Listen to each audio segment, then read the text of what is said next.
मैं यहाँ पर जो है इंस्टॉलेशन की तरफ हम चलते हैं। ठीक है, मैं यहाँ पर फिल वक्त इस रिपोजिटरी का क्लोन ले लेता हूँ, गिट क्लोन, और ये this one, and you can see ये मेरे पास एंगुलर का एक प्रोजेक्ट आ गया।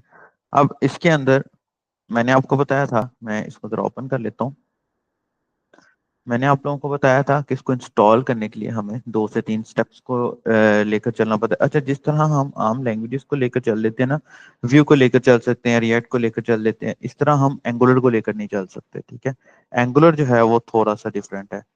सो मैं यहाँ पर लिख रहा हूँ जी, इंस्टॉलेशन ऑफ एंगुलर। जस्ट आप लोगों को रिवीजन करने के लिए हम इंस्टॉलेशन की तरफ एक दफा जा रहे हैं। आप देखेंगे एंगुलर की अपनी ऑफिशियल साइट है, बिना आम जो है वर्किंग से ज्यादा है। ठीक है, तो लेट्स सी, ये मेरे पास मेरा एंगुलर का प्रोजेक्ट है। ठीक है, सो स्टेप्स फॉर इंस्टॉलेशन में लिख रहा हूँ जी। मैं यहाँ पर एक गाइडलाइंस का बना लेता हूँ सेक्शन, इसके अंदर इंस्टॉलेशन स्टेप्स में लिख रहा हूँ।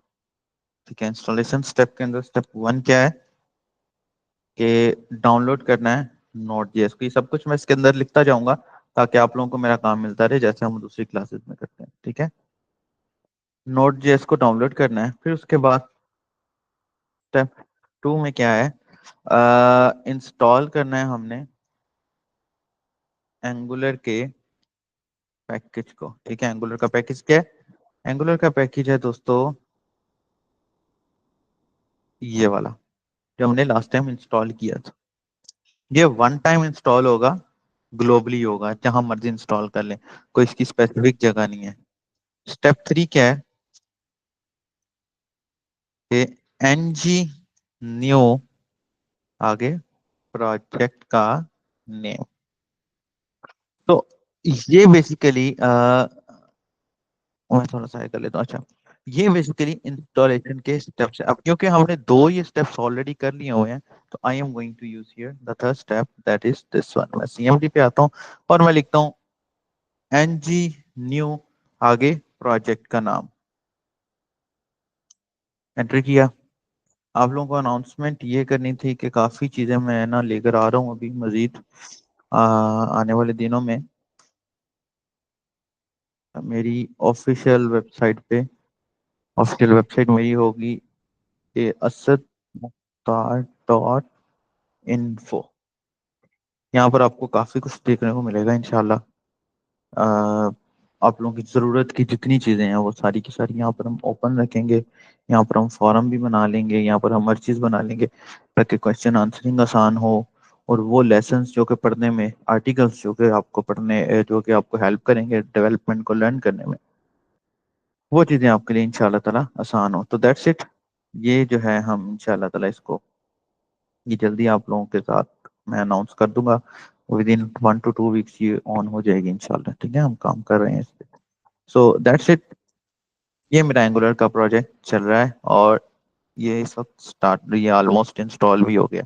अच्छा, मुझे बताइए कि आप लोगों में से किसी ने ये खोल के देखी है, ये हमारी रिपोजिटरी?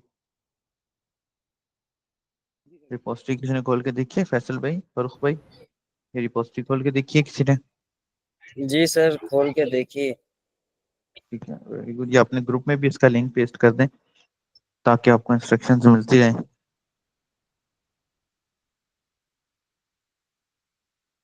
अच्छा जी, अच्छा जी, मैं बात करता हूँ आगे दोस्तों इसकी तरफ कि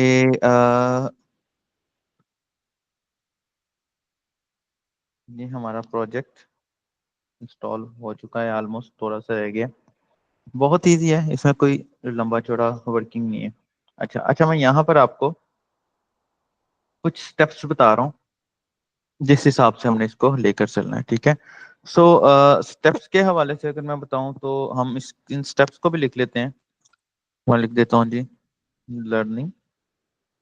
ठीक है, लर्निंग स्टेप्स के अंदर ना मैंने वैसे तो आउटलाइन के अंदर आपको दिए ही होंगे, लेकिन मैंने कुछ अपने तौर पे ना जनरेट करवाए हैं, एक पैटर्न जनरेट करवाया है, जिस पैटर्न को जिस पैटर्न को इस्तेमाल करते हुए इंशाल्लाह ताला हमने पढ़ना है। ठीक है। सो हम ज्यादा डिटेल में नहीं जाते हैं। यहाँ से मैंने कुछ पैटर्न को ऑन किया है। ठीक है, लेट्स सी।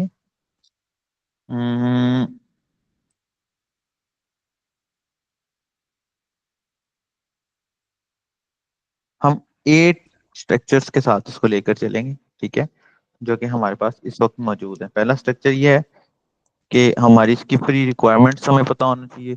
दूसरा स्ट्रक्चर इसका ये है कि हम इसके एनवायरनमेंट को सेटअप करेंगे, जो हमने ऑलमोस्ट कर लिया। तीसरा स्ट्रक्चर ये है कि हमने एंगुलर के आर्किटेक्ट को ना समझने की कोशिश करनी है। This is the most important. आप समझ लीजिए कि हमारे अगले सारे के सारे लेक्चर्स ना इसके ऊपर चलने वाले हैं। आप अंदाजा कर लीजिए कि अगर आप लोग एंगुलर के आर्किटेक्ट को समझ जाते हैं ना, तो आप समझ जाइएगा कि आपको एंगुलर आ गई है। ठीक है। अदरवाइज आपको, अगर आप एंगुलर के आर्किटेक्ट को नहीं समझ सकते, तो आपको एंगुलर नहीं आएगी। ठीक है। फिर उसके बाद मास्टर फॉर्म्स के अंदर जाएंगे। वो मास्टर फॉर्म में से एक कंपनी भी है, लेकिन मास्टर फॉर्म से मुराद है इसके अंदर दो टाइप के फॉर्म होते हैं। एक सिंपल फॉर्म्स होते हैं और एक रिएक्टिव फॉर्म्स होते हैं। हमने उसके बारे में स्टडी करना है, और इनमें से बेहतरीन क्या चीज़ है, हमने उसको लेके आना है। फेच हैंडल डाटा, ये हम डाटा को हैंडल किस तरह करना है, फेच किस तरह करना है एपीआई के थ्रू, ये तरीका, इसमें जो तरीका हम इस्तेमाल करेंगे वो रिएक्ट और व्यू जैसे अलग है। तो कीप इन माइंड। एंड इंशाल्लाह इसमें हम एक कंप्लीट प्रोजेक्ट को बिल्ड करेंगे। अब प्रोजेक्ट को बिल्ड करने से मुराद ये नहीं है कि हम कोई बड़ी ई कॉमर्स या बड़ा सॉफ्टवेयर डेवलप करने वाले हैं। हम कोई ऐसा प्रोजेक्ट डेवलप करने की कोशिश करेंगे जिसके अंदर हमारी लर्निंग ज्यादा हो, ना ही कि हमारी जुगाड़ और हमारी वर्किंग ज्यादा हो। ठीक है। उसके बाद अगला स्टेप ये, इसको हमें करने की जरूरत नहीं है। These are the 7 steps. ठीक है। इसमें से हम ये 2 स्टेप्स कर चुके हैं। प्री रिक्वायरमेंट्स हमें पता है कि हमें HTML CSS and simple JS आनी चाहिए, एंड टाइप स्क्रिप्ट आ जाए तो वेल एंड गुड है, जिसके ऊपर अभी हम बात करते हैं। फिर उसके बाद हमने इन्वायरमेंट को सेटअप करना है, यानी कि इंस्टॉलेशन ऑफ एंगुलर को देखना है, जो कि ऑलमोस्ट हम देख चुके हैं। ठीक है, और मैंने अभी अभी से दोबारा से रिपीट किया है और आप लोगों के सामने भी रखा है। ठीक है, मैं इसको यहाँ से क्रॉस कर रहा हूँ और यहाँ पर इसको टर्मिनल के अंदर ओपन कर रहा हूँ।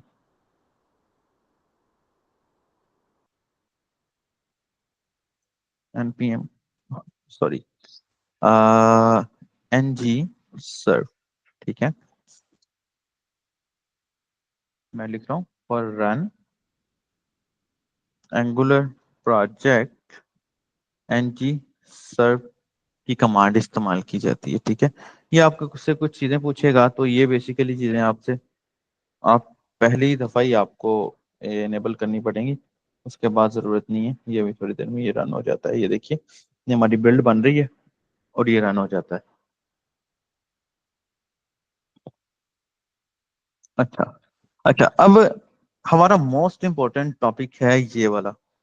ठीक है, कि एंगुलर का आर्किटेक्ट क्या है। ठीक है, हम इसके आर्किटेक्ट की थोड़ी सी लिस्ट भी बना लेते हैं कि इसमें कौन कौन सी चीजें हैं जो हम इस्तेमाल करेंगे, और हम इसको समझ भी लेते हैं, और हम एक आधा कंपोनेंट भी बना के देखते हैं। ठीक है, आप लोगों में से जो लोग रिएक्ट को या जो लोग व्यू जेएस को जानते हैं, हम जब इसके अंदर हम अपना कंपोनेंट बनाएंगे, तो आप देखिएगा कि ये कंपोनेंट आपकी व्यू और रिएक्ट से काफी डिफरेंट होगा। ठीक है, लेट्स सी, ये प्रोजेक्ट हमारा रन हो जाए।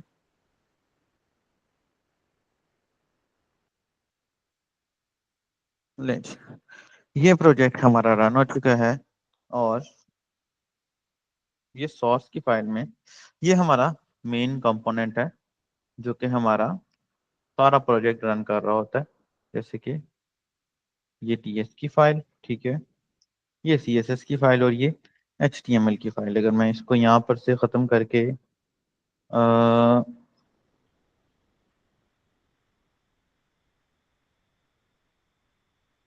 इसको यहाँ पर से ख़त्म करके मेन डिव दे के H2 में हेलो एंगुलर लिखता हूँ, तो यू विल सी ये देखिए, ये हेलो एंगुलर आ जाता है। क्लियर? यहाँ तक कोई क्वेश्चन तो नहीं है किसी का, इंस्टॉलेशन से रिलेटेड या किसी और चीज से रिलेटेड कोई क्वेश्चन हो? हम्म? इसमें कौन कौन सी मेल फाइल्स हैं जो हमने नहीं छेड़नी? अब मैं नहीं छेड़नी, जो मर्जी छेड़ लें, इसमें हमने इसमें मसला नहीं है। अभी हम आर्किटेक्ट की ठीक। तरफ आ जाते हैं। पहले मैं एक दफा मैं फाइल स्ट्रक्चर एक्सप्लेन कर देता हूँ, फिर आर्किटेक्ट की तरफ आते हैं। ठीक है?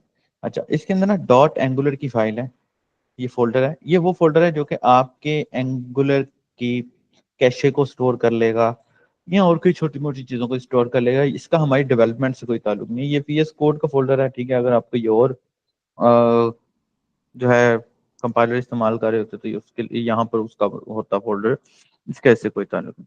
ये नोड मॉड्यूल्स का फोल्डर है। नोड मॉड्यूल्स का फोल्डर एज सच, जिस तरह एंगुलर व्यू जैसा रिएक्ट में होता है या लारावेल में होता है, ये उस तरह ही है।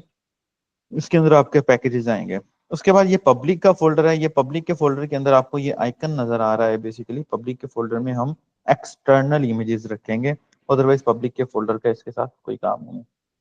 इसमें व्यू जेएस में और एंगुलर जेएस में एक सबसे खास सिमिलरिटी ये है कि रिएक्ट के अंदर आपको index dot H T M L की फाइल पब्लिक के अंदर नजर आएगी, जबकि व्यू के अंदर आपको H T M L dot H T M L index dot H T M L की फाइल आपको सोर्स में नजर आएगी। ठीक है?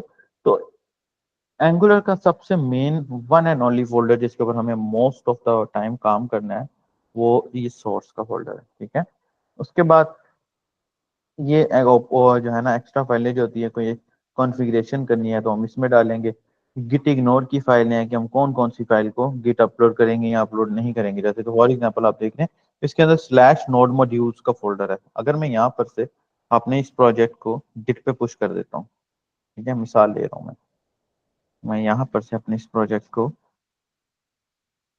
git add git commit angular new project, ठीक है, एंड git पुश कर देता हूँ। लेट्स सी,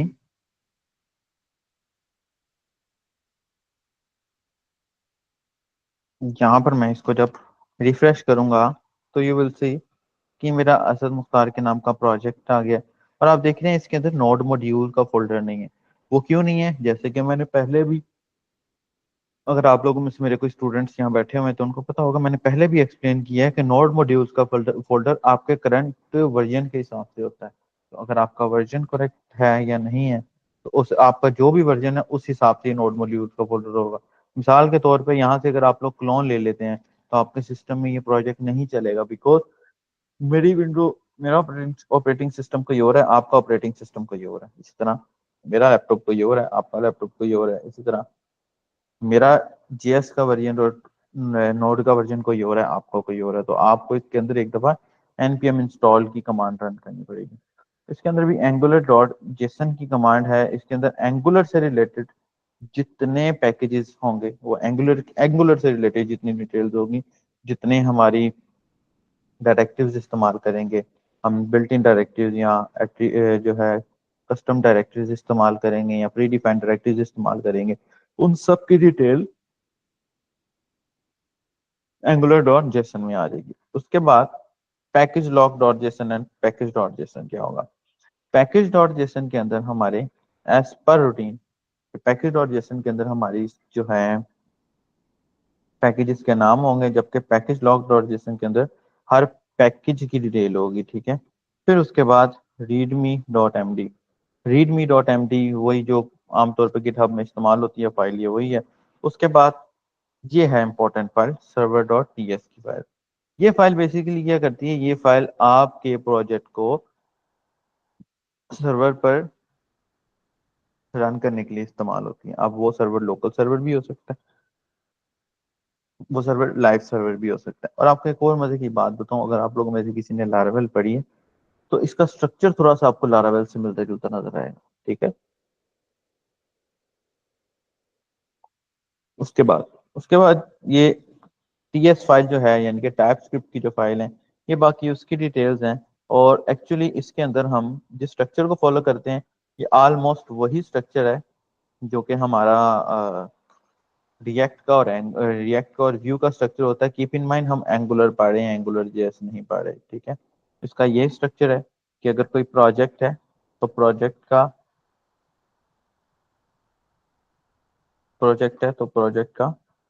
प्रोसेस क्या होगा? प्रोसेस यही होगा कि स्टेप 1 हम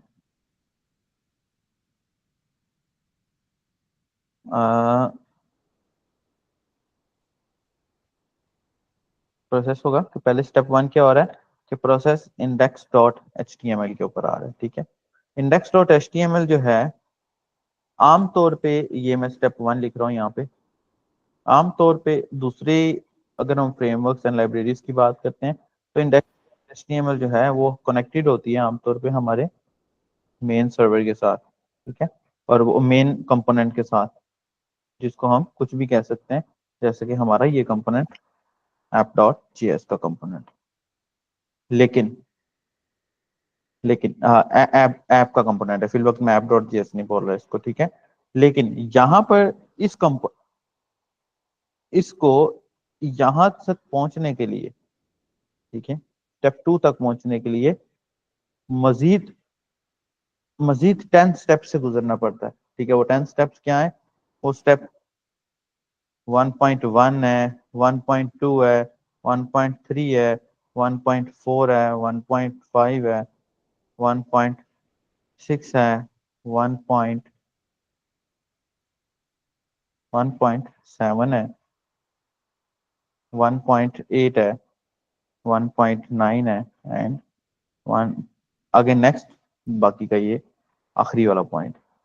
अच्छा, हम इसको थोड़ा सा स्लो लेकर चलेंगे, क्योंकि जैसे कि मैंने आपको बताया कि ये थोड़ी सी ना इसको समझना मुश्किल है। यही रीजन है कि एंगुलर के डेवलपर आपको बड़े थोड़े मिलते हैं बनिस्बत दूसरे लैंग्वेजेस के। तो इस चीज को देखें। अब ये वाले स्टेप्स कौन से हैं दोस्तों? इन स्टेप्स के अंदर इसके स्ट्रक्चर को समझिएगा प्लीज, स्ट्रक्चर को समझिएगा, आर्किटेक्ट को समझिएगा इसके।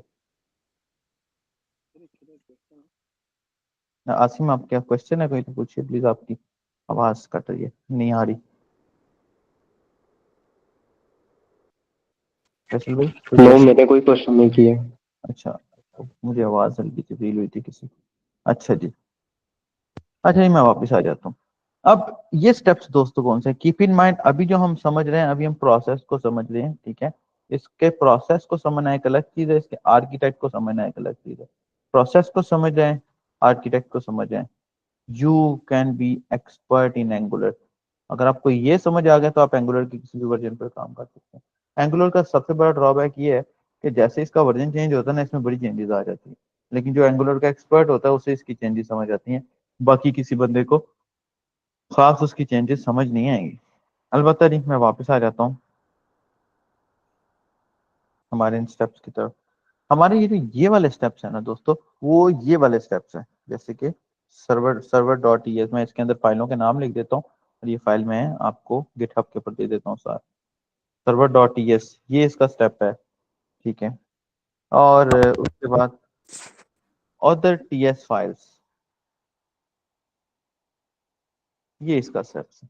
ठीक है, ये कुछ फाइलें इसका स्टेप्स है। एंड देन ये सारी की सारी फाइलें index dot H T M L से कनेक्टेड होती हैं। फिर उसके बाद ये स्टेप 2 आता है। ठीक है, देन फिर ये स्टेप 2 हमारे मल्टीपल कंपोनेंट्स के साथ चलता है। ठीक है, देन फिर ये स्टेप 2 हमारे मल्टीपल कंपोनेंट्स के साथ चलता है। और वो मल्टीपल कंपोनेंट्स क्या होते हैं?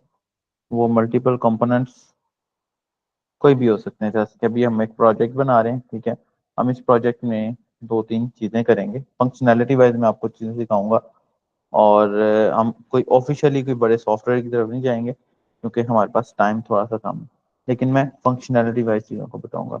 जैसे कि हमारा ये प्रोजेक्ट जो भी हम बना रहे हैं, इसके अंदर हम बहुत सारे कंपोनेंट्स बना सकते हैं। मिसाल के तौर पे होम का पेज बना लेंगे इसके अंदर, अबाउट का पेज बना लेंगे इसके अंदर, प्रोडक्ट्स का पेज बना लेंगे इसके अंदर, कॉन्टैक्ट का पेज बना लेंगे इसके अंदर, प्रोडक्ट्स का बना लेते हैं, या कोई और क्रेडिट सिस्टम के लिए कुछ बना लेते हैं।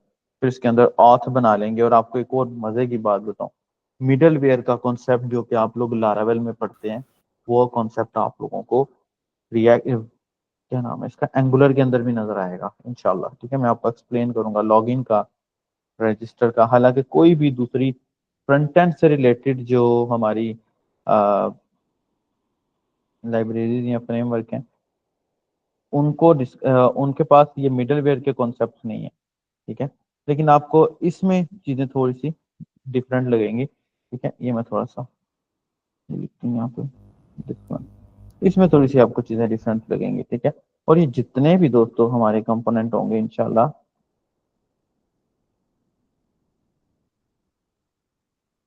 इन सारे के सारे कंपोनेंट्स को हम एंगुलर के आर्किटेक्ट को फॉलो करते हुए बनाएंगे, ठीक है। अब एंगुलर के आर्किटेक्ट में क्या क्या आ जाता है, ये सारे के सारे फंक्शंस हमारे बेस करेंगे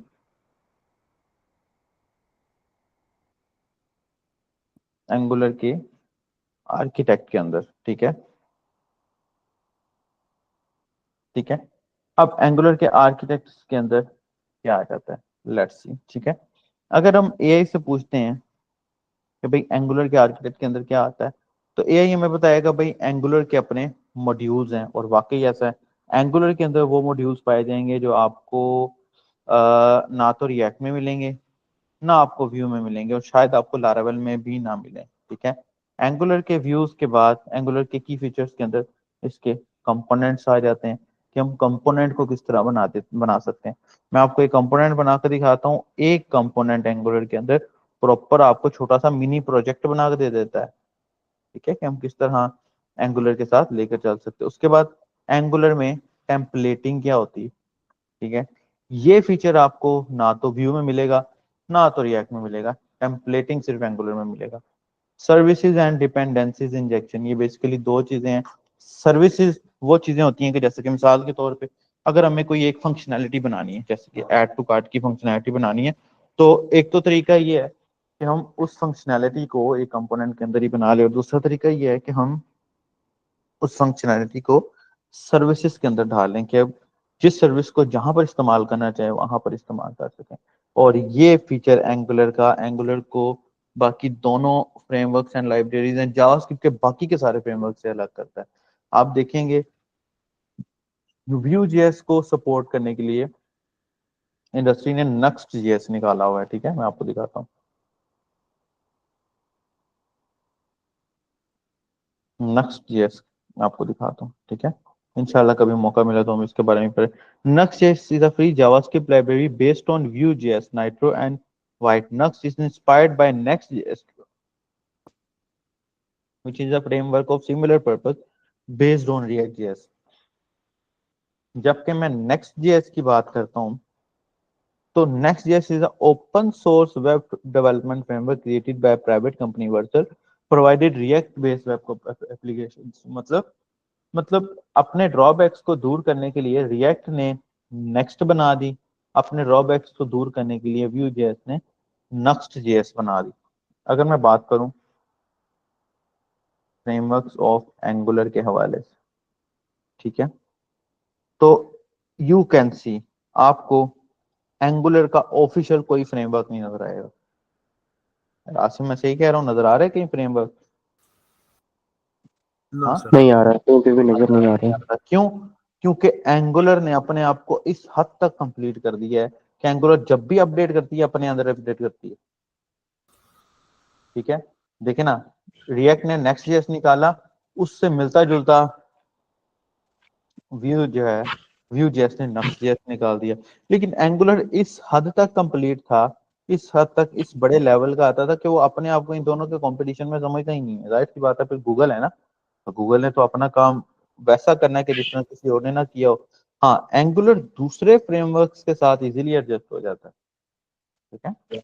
एंगुलर दूसरे फ्रेमवर्क्स के साथ इजीली एडजस्ट हो जाता है, लेकिन एंगुलर को एक्सटेंड करके अभी तक कोई भी लाइब्रेरी या बेबी फ्रेमवर्क नहीं बनाया गया है, ठीक है। अलबत्ता एंगुलर के अंदर काफी सारी अपडेट्स आ जाती हैं, जैसे कि एंगुलर 16 और 17 के अंदर काफी सारी अपडेट्स हैं। एंगुलर 18 और अभी इस वक्त जो करंट वर्जन है,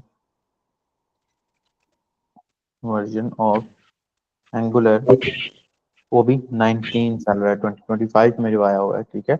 20 जनवरी को जो लॉन्च हुआ है, हम अभी उसी पर काम करने वाले हैं। तो वो अच्छा खासा प्रोसेस, अच्छा खासा आपको फंक्शनैलिटी दिखाएगा बनिस्बत रिएक्ट और Vue.js की। मैं आपको कंपैरिजन बता रहा हूँ कि आप लोग क्या पढ़ने जा रहे हैं, ठीक है। तो आपने इस चीज को माइंड में रखते हुए पढ़ना है, ठीक है। और वो लोग जो कि मर्ज स्टैक डेवलपमेंट कर रहे हैं after this angular mean stack developer भी अपने आप को कह सकते हैं। एंगुलर में आपको ऐसी ऐसी कमांड्स नजर आएंगी जो शायद आपको व्यू और रिएक्ट प्रोवाइड ही नहीं करता है। तो लेट्स हैव अ लुक के अच्छा वापस आ जाते हैं इधर, ठीक है। सर्विसेज से हमने बात शुरू की थी, उसके बाद डायरेक्टिव्स। अगर आपको एंगुलर के अंदर डायरेक्टिव्स एंड सर्विसेज की समझ आ गई, ठीक है, ये जो स्ट्रक्चर इसने बनाकर दिया है, हम इस स्ट्रक्चर को फॉलो नहीं करेंगे, हम अपने स्ट्रक्चर को ही फॉलो करेंगे, लेकिन पढ़ेंगे हम सब कुछ ही। अगर आपको डायरेक्टिव्स की समझ आ जाती है तो आपको समझ आइए कि आपको एंगुलर की फंक्शनैलिटीज की समझ आ गई। राउटिंग, एंगुलर में राउटिंग बनिस्बत रिएक्ट के बहुत ज्यादा आसान है, ठीक है। लाइफ साइकिल हुक्स, ठीक है, जैसे कि हम रिएक्ट के अंदर यूज स्टेट को इस्तेमाल करते हैं, यूज इफेक्ट को इस्तेमाल करते हैं। अगर बात करते हैं व्यू जेएस के अंदर, तो व्यू जेएस के अंदर तो लाइफ साइकिल हुक्स है ही नहीं ऑफिशियली जैसे कि रिएक्ट में होती हैं, लेकिन एंगुलर के अंदर आपको नजर आएंगी पाइप्स, ठीक है। पाइप्स बेसिकली डाटा को ट्रांसफर करने के लिए इस्तेमाल होता है, और यहाँ पर हमारी ऑफिशियली एंगुलर खत्म हो जाएगी। ये हमारे वो टॉपिक्स हैं जिनको हमने इंशाल्लाह ताला डिस्कस करना है। अब बेशक आप एपीआईज को फैच कर रहे हैं, बेशक आप कोई भी फंक्शनैलिटी दोस्तों बना रहे हैं, कोई भी फंक्शनैलिटी बना रहे हैं, ये फंक्शनैलिटी इससे बाय नहीं जाएगी, ठीक है। फंक्शनैलिटी कोई भी आप बना रहे हैं वो आपके इस स्ट्रक्चर को ही फॉलो करेगी, ठीक है। तो मैं यहाँ पर आउटलाइन ऑफ लिख रहा हूँ, आउटलाइन ऑफ एंगुलर लिख रहा हूँ। अच्छा माइक अपना म्यूट कर दें प्लीज, अगर कोई क्वेश्चन नहीं है तो। सर इसमें इंडेक्स जेएस की फाइल नहीं होगी क्या? क्या इंडेक्स डॉट जेएस की? ये एक ही फाइल है ना हमारे पास, ये देखें मैं इस तरफ ही आ रहा हूँ, ये एक ही फाइल है। ये बेसिकली मेन डॉट टीएस की फाइल होगी इसमें, क्योंकि ये टाइप स्क्रिप्ट को फॉलो करता है ना। मेन डॉट टीएस की फाइल होगी इसमें, मैं अभी इसी तरफ आ रहा हूँ कि सही जस्ट सही। हम एक दफा ठीक इसको ठीक ठीक। सेव कर लें। अच्छा जी, एंगुलर प्रोजेक्ट, मैं इसके अंदर एक फोल्डर बना लेता हूँ गाइडलाइंस का, जिसके अंदर हम सारी की सारी गाइडलाइंस आपको मैं प्रोवाइड करूंगा। आउटलाइन ऑफ एंगुलर में ये लिख रहा हूँ। अच्छा जी, उसके बाद नेक्स्ट चलते हैं। अच्छा, अब आ जाते हैं हमारे इस वर्किंग की तरफ, ठीक है। इसके अंदर आपको इंडेक्स डॉट जेएस के नाम से कोई फाइल नहीं मिलेगी, इसके अंदर आपको जेएस के नाम से कोई फाइल नहीं मिलेगी, इसके अंदर आपको मिलेगी टीएस के नाम से फाइल। बिकॉज बिकॉज मैं यहाँ पर गाइडलाइंस में भी लिख देता हूँ,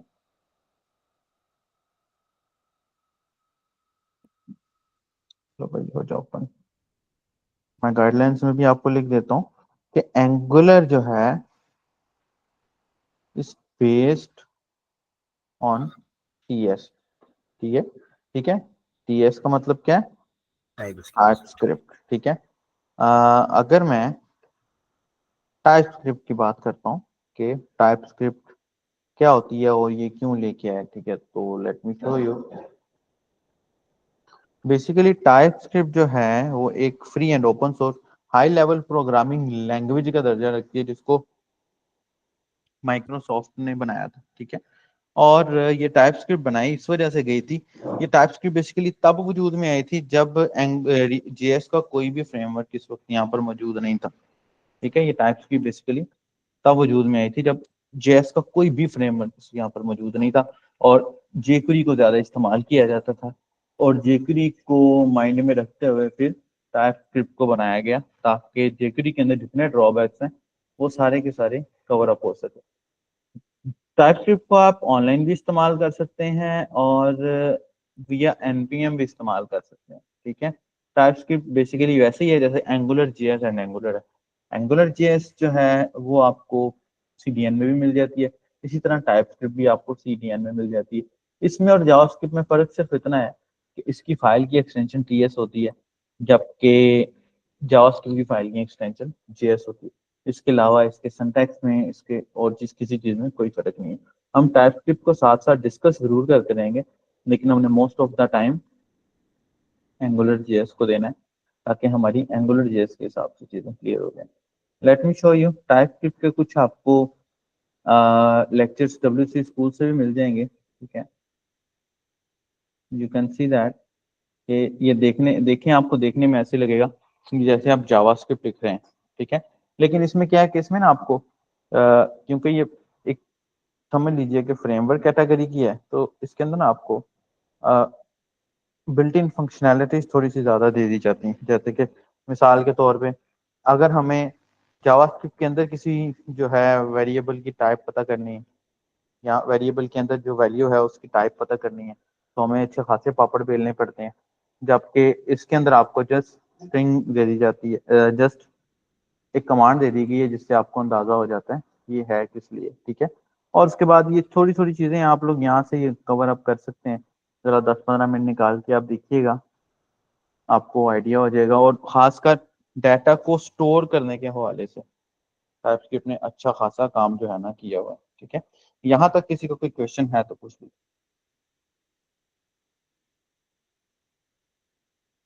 क्लियर है स्टूडेंट्स? अच्छा, यहाँ पे सर एक क्वेश्चन ये है हम्म। कि जैसे वो भी वाइड जो है कम्युनिटी है जैसे रिएक्ट की है, इसमें भी इसी तरह है कि क्या हमें सॉल्यूशंस इजीली मिल जाएंगे? हेलो। जी जी, एक मिनट दीजिएगा, मैं जरा एक कॉल सुन लूँ। एक सेकंड जी।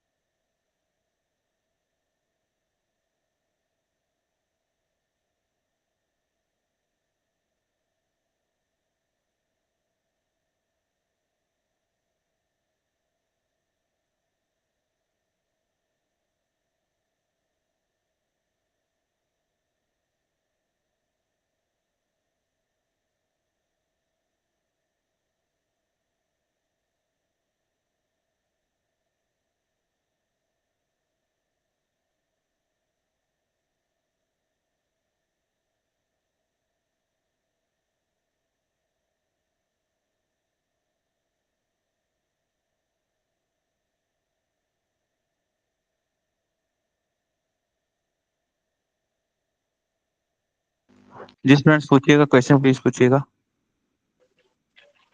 सर इसकी जो है मैं आपसे ये पूछ रहा था कि क्या जो कम्युनिटी है, जैसे हम अक्सर रिएक्ट का कोई भी इशू वगैरह देखते हैं तो हमारे सामने सॉल्यूशन बहुत सारे हैं, तो बिल्कुल इसमें भी ऐसा होता है या इसमें ज्यादा वो करना पड़ेगा, रिसर्च एंड डेवलपमेंट ज्यादा होती है, इसका कैसे है प्रोसेस? नहीं नहीं, ऐसा नहीं है। देखें ये गूगल जो है एंगुलर पर बना हुआ है, यूट्यूब एंगुलर पर बनी हुई है, तो जाहिर सी बात है इसकी कम्युनिटी बाकी डेवलपर बाकी जो है लाइब्रेरीज एंड फ्रेमवर्क्स की बनिस्बत थोड़ी सी ज्यादा हाई होगी, ऐसे ही है ना। देखिए ना, गूगल जिस लैंग्वेज ने या जिस फ्रेमवर्क ने गूगल ही बना दिया या यूट्यूब ही बना दिया, तो उससे बड़ी कम्युनिटी किसकी होगी ज्यादा, ठीक है। और इसमें आपको अच्छी खासी हेल्प मिल जाती है, ऐसा नहीं है कि नहीं मिलती। हेल्प आपको अच्छी खासी मिल जाती है इसके अंदर काम के हवाले से। ठीक है, ओके। और देखा जाए तो फिर ये लार्ज लेवल जो होते हैं, मैं वही तो बता जो रहा हूँ ना। बड़े देखिए प्रोजेक्ट्स अगर हैं आपके उसके लिए सामने, काफी जो अगर है। मिसाल ले लें आसिम भाई, मिसाल ले लें, आपको रिएक्ट भी आता है और एंगुलर भी आता है, ठीक है। और आपके पास एक बहुत बड़ा प्रोजेक्ट आ गया, तो आप उस बड़े प्रोजेक्ट को रिएक्ट पर बनाने की गलती कभी ना करें, आप उसको एंगुलर पर लेके आए। और अगर प्रोजेक्ट छोटा है देन फिर एंगुलर के ऊपर आने की गलती ना करें, आप उसको रिएक्ट में ले आए। क्यों? क्योंकि एंगुलर के ऐसे फीचर्स हैं जो कि बड़े प्रोजेक्ट्स को सपोर्ट करता है, ठीक है। जबकि व्यू के ऐसे फीचर्स हैं जो कि सॉरी नेक्स्ट के ऐसे फीचर्स हैं जो कि छोटे लेवल पर भी परफॉर्म कर किए जा सकते हैं। सर एक और क्वेश्चन ये है, ये जैसे जी आसिम जी। पूछ रहे हैं कि जो खास कर जैसे ये मतलब आपको पता है ये जो इंडियंस हैं इनका भी हम्म ये फुल स्टैक में बहुत ज्यादा स्कोप है ना सर। हम्म इनके तो मैंने जितने भी मैं सर इनकी चीजें देखता हूँ, ये ज्यादातर रिएक्ट को बहुत वो करते हैं। ये हम्म जो इनके खासकर बड़े भी जैसे ये हतेश है और ये दो चार और हैं, हम्म वो रिएक्ट को बहुत वो करते हैं साइज पे कि हम्म रिएक्ट को आप लोग फॉलो करो, रिएक्ट को फॉलो करो, और जो नए रिएक्ट के वर्जन आ रहे हैं वो सब इन तमाम चीजों को कवर कर लेंगे। क्या है इस हम्म। तरह की बात सर? नहीं नहीं है ऐसा। देखिए ना, वो चीज अपनी जगह ठीक है, ठीक है। लेकिन फिर जी। से मैं बात करूंगा लैंग्वेज की वर्थ की अगर बात की जाए तो मेरे ख्याल में ये ज्यादा ज्यादा सूटेबल है। एंगुलर। जी, एंगुलर ज्यादा ठीक सूटेबल है। ठीक ठीक सर, सही है सर।